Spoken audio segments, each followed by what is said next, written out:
Then team, the makers of Supernatural, on board at long last, a little bit delayed.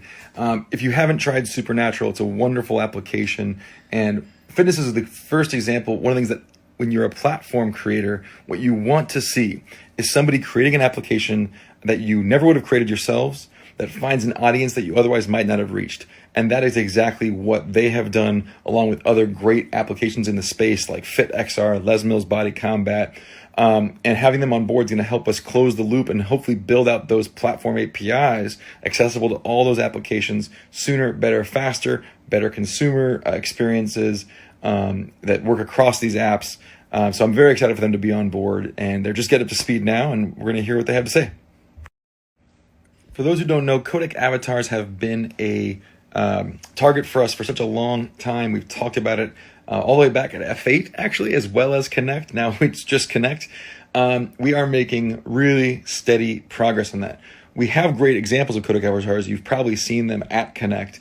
What is the challenge? How do we actually get the capture, not just from a big capture rig, but from your cell phone in a short period of time in mixed lighting? How do we get the sensors to be able to pick up enough data to animate the capture, the codec avatar?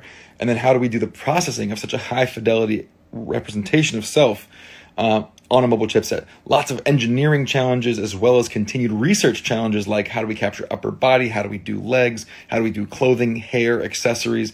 We are making progress on all of it. And I just had a great demo this week on device. So making progress, we are still years away. Yes, the Warriors can repeat. Will they? I don't know. We need this guy to be healthy, Steph Curry. Got to get Wiggins back. Hope everything's okay with him and his family. Got to be healthy. Step one for us. And really got to kind of continue to drive away games and figure out what is not working for us on away games. Get the second unit going consistently when you don't have someone like Clay or Steph on the court to pull gravity. But some promising signs this week, 4-game winning streak on the homestand. I will be there tonight. I'm looking forward to that. I haven't been in a while. It really depends on what part of XR you're talking about. If you really mean like mixed reality, there hasn't been great mixed reality available yet. There's been good pass-through, getting better, but really meta reality that we launched with Quest Pro is, in my opinion, the first really widely programmable, accessible kit for doing that kind of work. We're only going to make that more programmable and accessible to a broader audience as time goes on, as we release more parts of the Presence platform that lets you identify and tag automatically things and objects in the space and make use of them in your programs. So we are just at the very beginning phase of mixed reality, which is how I interpret this question.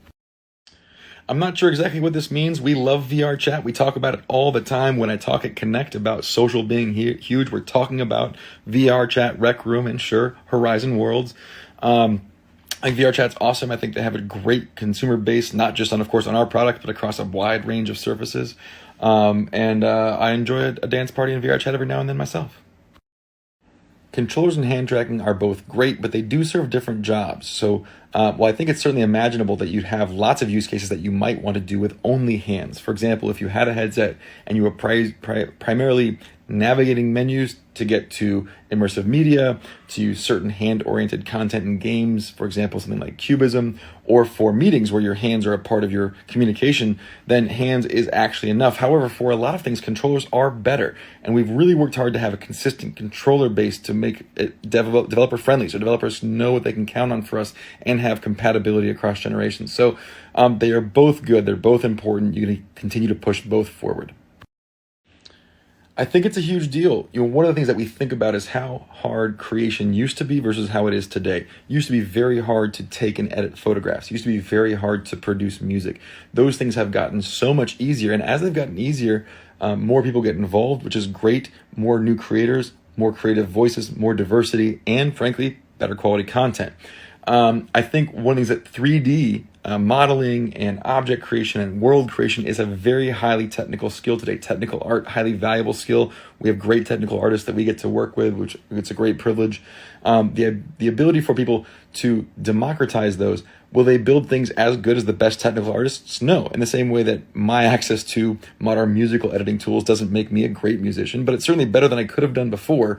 I think world building and object building for things that are really meaningful to us personally, that we can build a community around, is going to be much more accessible thanks to great AI-oriented creation tools. I think Alex Heath is an outstanding journalist, and I think he did a very great, straightforward job reporting on the material he got access to. I do wish he had not gotten access to it. It certainly wasn't intentional, but it's a very straightforward reading of the situation. And he didn't get everything right in his newsletter. I'm not going to tell you what he got wrong, because I like you to wonder. I like to have a few secrets. He didn't get everything right, even though he had pretty good access through some leak, which I am absolutely working on. I think it was straightforward, and I think the commentary around it has been pretty straightforward. I'll probably look for a few other questions where I can correct maybe a few pieces that I think people are getting wrong. Every day I get to come in and work on one of the greatest technological shifts that's likely to happen in my lifetime. People will go an entire lifetime, entire careers, without having an opportunity to usher a platform shift of this magnitude into existence. I feel grateful, humbled, and exhilarated, terrified. I feel all those things. It is a true privilege, and I could not be more excited about it. So it's not exactly hard for me to get up and go to work in the morning. No, I did not. I'm sorry to say I was inside in meetings all day, but I did see a picture of the fight for Echo Plane. For those who are following along who didn't see this, it's out and about on Twitter. The Echo VR community had a GoFundMe. They raised money to put a plane with a banner behind it. It was about saving Echo Arena over the campus. I continue to absolutely understand, and my heart goes out to the community who is truly grieving the loss of a beloved game that was a community center for them, and it was a way that they made friends and had relationships that mattered to them. For us to take that away from them is something that they don't consider acceptable or forgivable, and they're advocating for its return. So I've seen it all. Again, as I said, I read every comment, I look at every image. I very much respect the community. Like I said before, we've looked at this. It's not going to change, but I do appreciate the degree to which people are expressing themselves around it, and I take responsibility for being the one to shut it down. Sure, neural radiance fields, which can generate kind of a 3D, very complex view of a 3D scene from a set of 2D images. Certainly there's an obvious application there, and we are looking at that for scene recreation, especially when you think about what tools can we give the consumer who just has simple capture tools like a mobile phone to be able to create and edit and optimize 3D spaces. So I think that's a very promising area, and it is something that we're playing with. It's still a little bit more in the research mode than production mode, but it's very promising, and we do have some development there. Sure, neural radiance fields, which can generate kind of a 3D, very complex view of a 3D scene from a set of 2D images.